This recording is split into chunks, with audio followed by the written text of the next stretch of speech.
قرآن تو ایمان بتاتا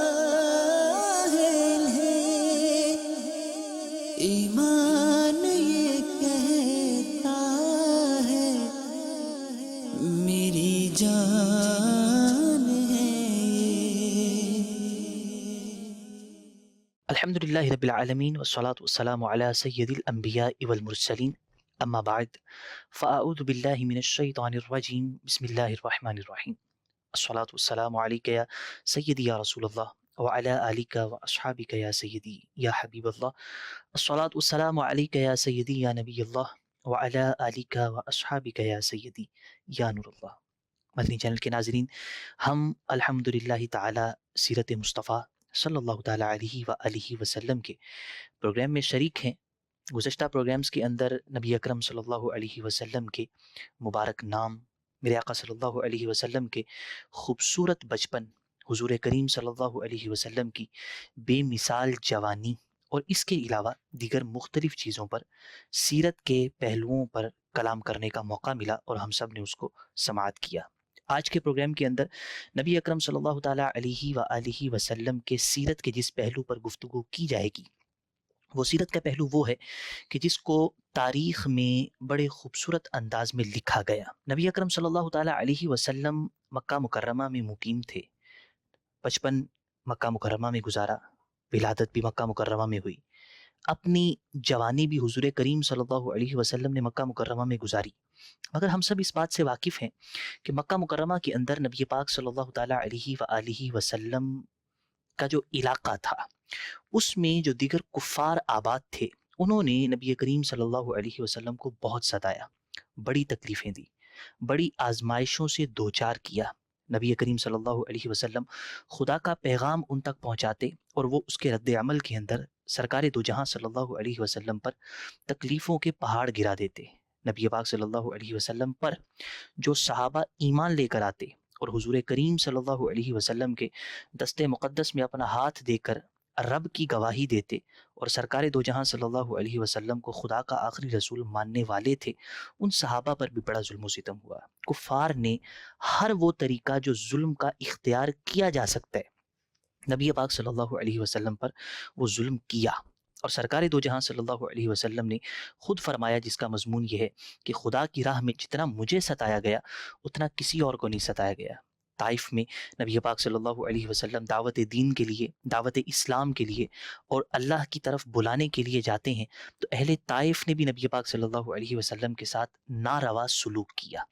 جب یہ تمام تر صورتحال مکہ مکرمہ میں بن چکی، مسلمانوں پر جو حضور کا کلمہ پڑھنے والے صحابہ کرام تھے، جب ان پر بھی ظلم و ستم تھا، سرکار دو جہاں صلی اللہ علیہ وسلم کی ذات کو بھی تکلیفیں دی جا رہی تھی اور حالات نہایت ناسازگار تھے، بائیکاٹ کیا جا رہا تھا، تکلیفیں پہنچائی جا رہی تھی، عبادت کے اندر خلل ڈالا جاتا تھا، کہ ساری ایک ایسی کنڈیشنز بن چکی تھی اور ایک ایسی صورتحال تھی کہ جب نبی پاک صلی اللہ علیہ وسلم نے خدا کے حکم سے یہ فیصلہ کیا کہ ہم اہل اسلام اس علاقے کو چھوڑ کر کسی اور جگہ ہجرت کے لیے چلے جائیں گے، یعنی ہم یہاں سے مائگریشن کریں گے اور مکہ مکرمہ کو چھوڑیں گے اور جہاں کا میرے رب نے ان کو حکم دیا نبی پاک صلی اللہ علیہ وسلم وہاں چلے جائیں گے۔ اب سیرت اور تاریخ ہمیں یہ بتاتی ہے کہ نبی پاک صلی اللہ علیہ وسلم نے جس علاقے کا انتخاب کیا، وہ علاقہ ہمارے دلوں کی جان، جہاں پر ہر مسلمان جانے کے لیے تڑپتا ہے، ہر ایک عاشق رسول کا شوق ہے اور وہ وہاں کے فراق کے اندر روتا بھی ہے، تڑپتا بھی ہے کہ وہاں چلا جائے۔ وہ علاقہ، وہ مبارک شہر، وہ برکتوں والا، وہ عظمتوں والا، وہ نور بھرا، وہ رحمتوں والا، وہ شہر ہے کہ جس کو میں اور آپ مدینہ منورہ کہتے ہیں۔ اللہ تبارک و تعالی ہمیں وہاں پر حاضری کا شرف عطا فرمائے، ہمیں سرکار دو جہاں صلی اللہ علیہ وسلم کے قدموں میں حاضر ہونے کا اور با ادب سلام پیش کرنے کا جذبہ ہونا بھی چاہیے، اور خدا ہمارے اس جذبے کی لاج رکھتے ہوئے وہاں ہمیں حاضری کی اجازت عطا فرمائے۔ نبی پاک صلی اللہ تعالیٰ علیہ وسلم نے جب ہجرت کا فیصلہ کیا اور خدا تعالیٰ کی طرف سے حضور کریم صلی اللہ علیہ وسلم کو یہ حکم دیا گیا کہ آپ یہاں سے ہجرت کریں، اس سے پہلے ہوا یہ کہ کفار نے ظلم و ستم کی انتہا کرتے ہوئے آپس کے اندر یہ ایک کانفرنس کی اور آپس کے اندر ایک مشورہ کیا کہ معاذ اللہ ثم معاذ اللہ، نبی کریم صلی اللہ تعالیٰ علیہ وسلم کو قتل کر دیا جائے۔ یہ منصوبہ بنایا گیا کہ جو یہ محمد صلی اللہ علیہ وسلم ہیں، ہمارے لوگوں کو اپنے دین کی طرف بلاتے ہیں، ہمارے خداؤں سے ان کو چھڑوا کر خدائے وحدہ لا شریک کی طرف لے کے جا رہے ہیں، اس دعوت دین دینے والے شخص جس کا نام محمد ہے، معاذ اللہ ان کو قتل کر دیا جائے۔ یہ ان کا منصوبہ تھا۔ یہ آپس میں ان لوگوں نے جو ان خاندانوں کے اور وہاں کے بڑے رئیس تھے، ان لوگوں نے یہ فیصلہ کیا کہ حضور کریم صلی اللہ علیہ وسلم کو قتل کر دیا جائے۔ نبی پاک صلی اللہ علیہ وسلم کی بارگاہ میں حضرت جبریل امین اللہ تبارک و تعالیٰ کا حکم لے کر نازل ہوئے کہ اے حبیب صلی اللہ تعالیٰ علیہ وسلم، آج رات آپ اپنے بستر پر آرام نہیں کریں گے، بلکہ آپ ہجرت کے ارادے سے مدینہ منورہ تشریف لے جائیں۔ جب یہ پیغام خدا کی طرف سے حضرت جبریل امین علیہ السلام کے ذریعے حضور تک پہنچا تو نبی پاک صلی اللہ علیہ وسلم عین دوپہر کے وقت کہاں گئے؟ حضرت ابوبکر صدیق رضی اللہ تعالیٰ عنہ کے گھر گئے۔ ایک اہم فیصلہ تھا اور ایک بہت بڑا فیصلہ تھا، ایک وہ علاقہ کہ جہاں پر سرکار دو جہاں صلی اللہ علیہ وسلم نے اپنا بچپن گزارا، جہاں پر ان کا خاندان تھا، جہاں پر ان کے گھر تھے، جہاں پر انہوں نے جوانی گزاری، جہاں پر کعبہ تھا جو خدا کا گھر تھا، جو مکہ تھا جو مبارک علاقہ تھا، جس علاقے سے اور جس شہر سے سرکار دو جہاں صلی اللہ علیہ وسلم کو بے پناہ محبت تھی۔ تو یہ ایک اتنا بڑا فیصلہ تھا کہ آپ اپنے اصحاب کو لے کر یہاں سے چلے جائیے، یعنی یہ مکہ شہر کو چھوڑ دیں۔ وہ مکہ کے اس وقت بھی لوگ یہاں پر آنے کے لیے تڑپتے اور ترستے تھے، لیکن خدا تعالیٰ کی طرف سے حکم ہوا کہ یہاں سے چلے جائیں۔ اب اتنے بڑے فیصلے کے لیے جو مشورہ سرکار دو جہاں صلی اللہ علیہ وسلم نے کیا، تو وہ مشورہ کرنے کے لیے حضور کریم صلی اللہ علیہ وسلم حضرت ابوبکر صدیق رضی اللہ تعالیٰ عنہ جو میرے آقا کے سچے وفادار تھے، جو نبی پاک صلی اللہ علیہ وسلم سے بے پناہ محبت کرتے تھے اور ہر موقع پر حضور سے وفا کرنے والے صدیق و عتیق حضرت سیدنا ابوبکر صدیق رضی اللہ تعالیٰ عنہ کے گھر گئے، اور حضور کریم صلی اللہ علیہ وسلم نے حضرت ابوبکر سے فرمایا کہ اے ابوبکر، گھر کے اندر اگر کوئی افراد ہیں تو ان کو ہٹا دو، ان کو پیچھے کر دو، میں نے تم سے کچھ بات کرنی ہے۔ حضرت ابوبکر صدیق رضی اللہ تعالیٰ عنہ نے عرض کیا کہ یا رسول اللہ صلی اللہ علیہ وسلم، میرے ماں باپ آپ پر قربان، حضرت عائشہ رضی اللہ تعالیٰ عنہا کے سوا یہاں پر کوئی نہیں ہے۔ نبی پاک صلی اللہ علیہ وسلم نے حضرت ابوبکر صدیق رضی اللہ تعالیٰ عنہ سے فرمایا کہ اے ابوبکر، اللہ تبارک و تعالیٰ نے مجھے ہجرت کی اجازت عطا فرما دی ہے۔ تو حضرت ابوبکر صدیق رضی اللہ تعالیٰ عنہ نے بلا تأمل، بغیر کسی غور و فکر کے فوراً فرمایا کہ میرے ماں باپ آپ پر قربان، حضور مجھے بھی ہمراہی کا شرف عطا فرمائیے، مجھے بھی اپنے ساتھ لے جائیں۔ خدا نے آپ کو اجازت دی اور آپ کو حکم دیا کہ مدینہ منورہ چلے جائیے، مجھے بھی اجازت عطا فرمائے۔ نبی پاک صلی اللہ علیہ وسلم نے یہ مشورہ کیا، آپس کے اندر پلاننگ ہوئی، حضرت ابوبکر صدیق رضی اللہ تعالیٰ عنہ نے اجازت مانگی، میرے آقا علیہ الصلوۃ والسلام نے اپنے دوست، اپنے حبیب اور اپنے پیارے اور وفادار کو اجازت دی کہ تم بھی میرے ساتھ چلو۔ حضرت ابوبکر صدیق رضی اللہ تعالیٰ عنہ انہوں نے 4 مہینوں سے 2 اونٹنیوں کو تیار کیا تھا۔ وہ 2 اونٹنیاں وہ تھی کہ جن کو باقاعدہ کیکر کے پتے کھلا کھلا کر حضرت ابوبکر صدیق رضی اللہ تعالیٰ عنہ نے تیار کیا ہوا تھا۔ تو حضرت ابوبکر صدیق رضی اللہ تعالیٰ عنہ نے عرض کی کہ حضور، ہم یہ 2 اونٹنیاں استعمال کریں گے، ہمارے یہ کام آ جائیں گی۔ نبی پاک صلی اللہ علیہ وسلم نے حضرت ابوبکر صدیق رضی اللہ تعالیٰ عنہ سے 1 اونٹنی کو قبول فرمایا، مگر میرے آقا نے فرمایا کہ اے ابوبکر، میں اس کی قیمت دوں گا۔ تو حضرت ابوبکر صدیق رضی اللہ تعالیٰ عنہ نے پہلے تو عرض معروض کی، مگر پھر بعد دل ناخواستہ نبی پاک صلی اللہ علیہ وسلم سے اس کی قیمت کو قبول کر کے اپنے لیے شرف سمجھا۔ حضرت عائشہ صدیقہ رضی اللہ تعالیٰ عنہا اس وقت چھوٹی تھی، اور حضرت اسماء رضی اللہ تعالیٰ عنہا جو حضرت ابوبکر صدیق رضی اللہ تعالیٰ عنہ کی بیٹی ہیں اور حضرت عائشہ رضی اللہ تعالیٰ عنہا کی بڑی بہن ہیں، یہ حضرت اسماء رضی اللہ تعالیٰ عنہا نے نبی پاک علیہ الصلوۃ والسلام کا جو زاد راہ تھا، ایک لمبا سفر تھا، زاد راہ تیار کیا، تو زاد راہ کی جو ایک سیٹنگ کرنا اور اس کو طریقے سے رکھنا اور اس کی پیکنگ کرنا، تو حضرت اسماء رضی اللہ تعالیٰ عنہا نے یہ کام کیا۔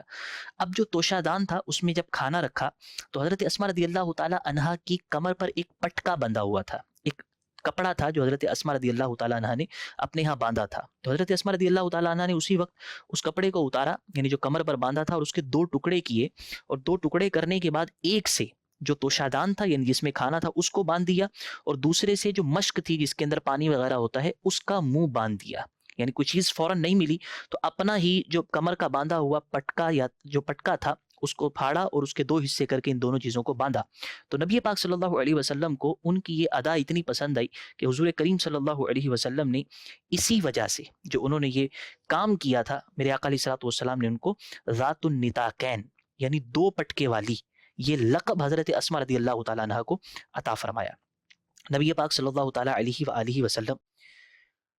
مدینہ منورہ کے لیے مکہ مکرمہ سے نکلتے ہیں. مشہور بات ہے کہ غار ثور کے لیے جاتے ہیں. غار ثور میں نبی پاک صلی اللہ تعالیٰ علیہ وسلم قیام کرتے ہیں، اور جب اس غار ثور پر چڑھنے کا وقت آتا ہے، مجھے اور آپ کو اللہ تعالیٰ مکہ مکرمہ کی حاضری عطا فرمائے، جب ہم غار ثور پر جاتے ہیں تو یہ بہت بلند و بالا پہاڑ ہے. یعنی ہم لوگوں کو جن کو پہاڑوں پر چڑھنے کا تجربہ نہیں ہے تو پہاڑ دیکھ کر ہیبت ہوتی ہے کہ اتنا بڑا پہاڑ ہے، لیکن حضرت ابوبکر صدیق رضی اللہ تعالیٰ عنہ نے اس پہاڑ پر چڑھتے ہوئے آقا کونین صلی اللہ علیہ وسلم کو اپنے کندھوں پر اٹھایا اور اوپر غار تک لے کے گئے. یہ بہت بڑی سعادت تھی، بہت بڑی سعادت تھی. اگر ایک مسلمان اس کو محسوس کرے تو یہ بہت بڑی سعادت تھی کہ حضور کریم صلی اللہ علیہ وسلم کو اپنے کندھوں پر بٹھا کر حضرت ابوبکر صدیق رضی اللہ تعالیٰ عنہ نے غار ثور تک کا سفر کیا. جب نبی پاک صلی اللہ علیہ وسلم غار ثور پر پہنچے اور غار ثور میں داخل ہو گئے تو وہاں پر نبی کریم صلی اللہ تعالیٰ علیہ وآلہ وسلم نے کچھ دن قیام کیا. نبی پاک صلی اللہ علیہ وسلم جب غار ثور کے لیے نکلے تھے، یعنی جب ہجرت کا سفر شروع کرنا تھا اور غار ثور کے لیے نکلے تھے، تو روایات ہمیں یہ بتاتی ہیں کہ حضور کریم صلی اللہ علیہ وسلم مقام حزورہ، یہ ایک علاقہ ہے، ایک مقام ہے مکہ مکرمہ کے قریب، نبی پاک صلی اللہ علیہ وسلم نے کعبے کے قریب مقام حزورہ کے پاس کھڑے ہو کر بڑی حسرت کے ساتھ کعبۃ المشرفہ کو دیکھا اور فرمایا کہ اے شہر مکہ، تو مجھ کو تمام دنیا سے زیادہ پیارا ہے. اگر میری قوم مجھ کو تجھ سے نہ نکالتی تو میں تیرے سوا کسی اور جگہ سکونت پذیر نہ ہوتا. یہ نبی پاک صلی اللہ علیہ وسلم کی غار ثور جانے سے پہلے مکہ مکرمہ میں ہوتے ہوئے کعبہ شریف کو دیکھ کر جو جذبات تھے اور جو خیالات تھے وہ نبی پاک صلی اللہ علیہ وسلم نے اظہار فرمایا کہ اگر مجھے تمہارے یہاں والے لوگ نہ نکالتے تو میں کبھی بھی کہیں اور نہ جاتا. نبی پاک صلی اللہ علیہ وسلم جب مکہ مکرمہ سے نکلے، کفار کو پتہ چل گیا کہ حضور کریم صلی اللہ علیہ وسلم یہاں سے جا چکے ہیں، تو انہوں نے اعلان کر دیا اور یہ بات پھیلا دی اور اشتہار دے دیا کہ جو شخص محمد مصطفیٰ صلی اللہ تعالیٰ علیہ وآلہ وسلم کو گرفتار کر کے لے کے آئے گا، معاذ اللہ، اس کو 100 اونٹ انعام دیا جائے گا. یہ ایک اعلان تھا جو ان کفار مکہ کی طرف سے کیا گیا کہ محمد صلی اللہ علیہ وسلم یہاں سے جا چکے ہیں، جو لے آئے گا اس کو 100 اونٹ انعام دیے جائیں گے. اب لالچی لوگ تھے، حرص تھی، مال کی طمع تھی، ایک عجیب قسم کا اندھا پن تھا اور ایک لالچ تھی، تو کئی کافر اس چیز پر تیار ہو گئے کہ حضور کریم صلی اللہ علیہ وسلم کو ڈھونڈیں اور معاذ اللہ گرفتار کریں اور اس انعام کو حاصل کریں. نبی پاک صلی اللہ تعالیٰ علیہ وآلہ وسلم حضرت ابوبکر صدیق رضی اللہ تعالیٰ عنہ کے ساتھ جا چکے تھے اور غار ثور میں قیام کر چکے تھے، مگر اللہ تبارک و تعالیٰ نے غار ثور کے اندر نبی پاک صلی اللہ علیہ وسلم کی حفاظت کا بندوبست فرما دیا تھا. مکڑی نے وہاں پر جالا بن دیا. غیلان ایک درخت کی قسم ہے، وہ درخت خدا نے وہاں پر اگا دیا. وہ کافر آئے بھی، اس مقام کو دیکھا بھی، مگر وہ نبی پاک صلی اللہ علیہ وسلم تک رسائی حاصل کرنے میں ناکام رہے، کیونکہ حضور کریم صلی اللہ علیہ وسلم کی حفاظت، حضرت ابوبکر صدیق رضی اللہ تعالیٰ عنہ کی حفاظت میرا رب فرما رہا تھا. تو خدا نے جب حفاظت فرمائی تو کافر غار کے منہ پر بھی آئے مگر وہ کامیاب نہ ہو سکے اور نبی پاک صلی اللہ تعالیٰ علیہ وسلم اور حضرت ابوبکر صدیق رضی اللہ تعالیٰ عنہ تک رسائی حاصل نہ کر سکے. یہ خدا کی حفاظت تھی جو نبی پاک صلی اللہ علیہ وسلم اور آپ کے دوست اور آپ کے حبیب رضی اللہ تعالیٰ عنہ کی گئی. یہاں پر ایک اور چیز بڑی خوبصورت ہے جو ہمیں پتہ چلتی ہے کہ غار ثور میں نبی پاک صلی اللہ علیہ وسلم نے جو قیام کیا، اس قیام سے خبردار کون تھا؟ پتہ کس کو تھا کہ نبی پاک صلی اللہ علیہ وسلم یہاں ہیں؟ حضور کریم صلی اللہ علیہ وسلم کے ساتھ ایک تو حضرت ابوبکر صدیق رضی اللہ تعالیٰ عنہ تھے، دوسرا وہاں پر ہونے کی خبر حضرت ابوبکر صدیق رضی اللہ تعالیٰ عنہ کے بیٹے حضرت عبداللہ کو تھی، تیسرا وہاں پر ہونے کی خبر حضرت سیداتنا اسماء رضی اللہ تعالیٰ عنہ حضرت ابوبکر صدیق کی بیٹی ان کو بھی تھی، چوتھے فرد حضرت سیدنا عامر بن فہیرہ رضی اللہ تعالیٰ عنہ، یہ غلام تھے، ان کو بھی خبر تھی کہ نبی پاک صلی اللہ علیہ وسلم وہاں ہیں. نبی حضرت ابوبکر صدیق رضی اللہ تعالیٰ عنہ خود، ان کا بیٹا، ان کی بیٹی اور انہی کا غلام یعنی یہ پورا گھرانہ جو حضرت ابوبکر صدیق رضی اللہ تعالیٰ عنہ کا تھا اتنا قابل اعتبار تھا، اتنا قابل اعتماد تھا، اتنا وفادار تھا کہ اہل مکہ کو خبر نہیں ہے، مگر حضرت ابوبکر صدیق رضی اللہ تعالیٰ عنہ اور ان کے گھر والوں کو سب کو پتہ ہے کہ سرکار دو جہاں صلی اللہ علیہ وسلم کہاں ہیں۔ یعنی یہ وہ سفر تھا کہ جو بڑا رازدارانہ کیا جا رہا تھا، بڑا کانفیڈینشیل تھا، بڑے محتاط طریقے سے بغیر کسی کو بتائے کیا جا رہا تھا، مگر اس سفر سے خبردار کون ہے؟ میرے آقا علیہ الصلوۃ والسلام کے سچے دوست خبردار ہیں، انہی کے بیٹے خبردار ہیں، انہی کی بیٹی خبردار ہے، انہی کا غلام خبردار ہے۔ تو یہ ایک ایسا رازدارانہ واقعہ کہ جو اتنا اہم واقعہ تھا، اس سے خبردار نبی پاک صلی اللہ علیہ وسلم نے جس فیملی کو کیا، وہ فیملی حضرت ابوبکر صدیق رضی اللہ تعالیٰ عنہ کی فیملی تھی۔ نبی پاک صلی اللہ تعالیٰ علیہ وسلم کا جو ہجرت کا یہ واقعہ تھا، اس واقعے کے دوران اب یہ موڑ آ جاتا ہے کہ حضور کریم صلی اللہ علیہ وسلم غار ثور میں داخل ہونے لگتے ہیں۔ جب داخل ہونے لگتے ہیں تو حضرت ابوبکر صدیق رضی اللہ تعالیٰ عنہ غار کے اندر جاتے ہیں، غار کی صفائی کرتے ہیں، اور جو ضروری وہاں کی ایسی چیزیں کہ جن کو وہاں سے زائل ہو جانا چاہیے ان کو وہاں سے زائل کرتے ہیں، اور پھر نبی پاک صلی اللہ علیہ وسلم سے عرض کرتے ہیں کہ یا رسول اللہ صلی اللہ علیہ وسلم آپ غار میں تشریف لائیے۔ نبی پاک صلی اللہ علیہ وسلم غار میں تشریف لاتے ہیں اور غار کے مقدر جاگ جاتے ہیں۔ جب حضور کریم صلی اللہ علیہ وسلم غار میں آتے ہیں اور کچھ دیر کے لیے اپنے دوست اور اپنے خلیل اور اپنے حبیب حضرت سیدنا صدیق اکبر رضی اللہ تعالیٰ عنہ کے زانوں پر سر انور رکھ کر محو استراحت ہو جاتے ہیں، کچھ دیر آرام فرمانے لگتے ہیں۔ اب ہوا یہ کہ اسی استراحت کے وقت کے دوران جب حضرت ابوبکر صدیق رضی اللہ تعالیٰ عنہ بیٹھے ہیں اور میرے آقا صلی اللہ علیہ وسلم نے ان کے زانوں مبارک پر اپنا سر رکھا ہے اور آرام فرما رہے ہیں، اسی دوران ہوا یہ کہ ایک سانپ جس نے حضرت ابوبکر صدیق رضی اللہ تعالیٰ عنہ کو ڈس لیا۔ اب وہ سانپ کا ڈسنا تھا کہ اس قدر شدت کی تکلیف تھی، اور یقیناً سانپ کے ڈسنے کی تکلیف نہایت تکلیف دہ ہوتی ہے۔ حضرت ابوبکر صدیق رضی اللہ تعالیٰ عنہ سانپ کے ڈسنے کے باوجود ساکت بھی رہے اور بغیر کسی حرکت کے وہیں پر بیٹھے رہے، اس لیے تاکہ نبی کریم صلی اللہ علیہ وسلم کے آرام کے اندر کسی طرح کا خلل واقع نہ ہو۔ نبی پاک صلی اللہ تعالیٰ علیہ وسلم آرام فرما رہے ہیں۔ اب نبی پاک علیہ الصلوۃ والسلام کے آرام کے دوران جب سانپ نے ڈس لیا تو حضرت ابوبکر صدیق رضی اللہ تعالیٰ عنہ کو شدت تکلیف کی وجہ سے ان کی آنکھوں میں آنسو آ گئے، اور وہ جو آنسو تھے وہ نبی پاک صلی اللہ تعالیٰ علیہ وآلہ وسلم کے چہرہ مبارک پر نچھاور ہو گئے، یعنی رخسار سے ٹپکے اور نبی پاک صلی اللہ علیہ وسلم کے چہرہ مبارک پر آئے۔ شاہ علی وقار نبی پاک صلی اللہ تعالیٰ علیہ وسلم بیدار ہوئے اور پوچھا کہ اے ابوبکر روتے کیوں ہو، کیا ہوا کہ آنکھوں کے اندر آنسو ہیں؟ تو حضرت ابوبکر صدیق رضی اللہ تعالیٰ عنہ نے سانپ کے ڈسنے کا واقعہ بیان کیا کہ میں آپ استراحت فرما رہے تھے اور اسی دوران کسی سانپ نے مجھے ڈس لی ہے۔ تو حضرت ابوبکر صدیق رضی اللہ تعالیٰ عنہ نے جب یہ واقعہ بیان کیا تو آقا کونین صلی اللہ علیہ وسلم جو طبیبوں کے طبیب ہیں اور ہمارے گناہوں کی اور ہمارے تمام مرضوں کے شافی ہیں، انہوں نے اس ڈسے ہوئے حصے پر اپنا لعاب دہن لگایا تو اسی وقت حضرت ابوبکر صدیق رضی اللہ تعالیٰ عنہ کو آرام آ گیا۔ یہ بھی سیرت کے واقعے کا ایک بڑا خوبصورت پہلو ہے کہ نبی پاک صلی اللہ تعالیٰ علیہ وسلم پر اپنی جان کو نثار کرنے کا جذبہ تھا، اور سانپ کے ڈسنے کی بھی ان کو کسی اعتبار سے پرواہ نہیں تھی۔ اسی سفر ہجرت کے دوران ایک اور خوبصورت بات جس کو بعض سیرت نگاروں نے اپنی کتابوں کے اندر لکھا ہے، اور وہ یہ ہے کہ حضرت سیدنا صدیق اکبر رضی اللہ تعالیٰ عنہ جب دشمن کے دیکھ لینے کا خدشہ ظاہر کیا کہ ان کو لگا کہ کہیں ہم ایسی جگہ پر ہیں کہ دشمن ہمیں دیکھ لے گا، تو سیرت نگاروں نے لکھا کہ آپ صلی اللہ علیہ وسلم نے حضرت ابوبکر صدیق رضی اللہ تعالیٰ عنہ سے فرمایا کہ اگر یہ لوگ جو ہمارے پیچھے آ رہے ہیں، اگر یہ لوگ ادھر سے داخل ہوئے تو ہم ادھر سے باہر نکل جائیں گے۔ تو عاشق اکبر سیدنا صدیق اکبر رضی اللہ تعالیٰ عنہ نے جو ہی دوسری طرف دیکھا